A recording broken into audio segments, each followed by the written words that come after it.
সজনে ডাঁটা দিয়ে একটা হেলদি জুস তোমাদেরকে বানিয়ে দেখাবো। তো দেখো, ডাঁটাগুলোকে আমি ফার্স্টে কেটে নিয়েছি, তার মধ্যে পরিষ্কার করে ধুয়ে জল দিয়ে দিলাম।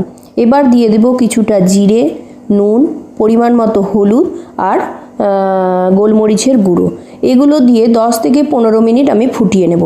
তারপর একটা ছাঁকনির সাহায্যে ছেঁকে নেব। এটা গরম গরমই কিন্তু খেতে হয়। এটা এত উপকারী যে তোমরা চিন্তা করতে পারবে না।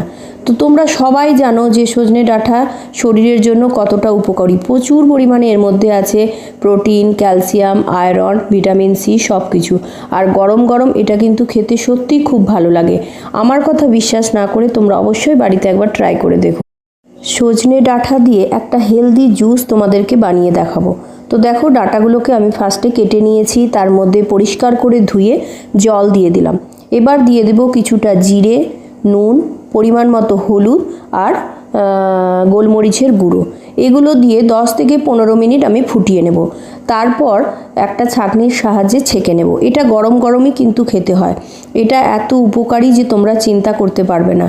তো তোমরা সবাই জানো যে সজনে ডাঁটা শরীরের জন্য কতটা উপকারী। প্রচুর পরিমাণে এর মধ্যে আছে protein, calcium, iron, vitamin C সব কিছু। আর গরম গরম এটা কিন্তু খেতে সত্যিই খুব ভালো লাগে।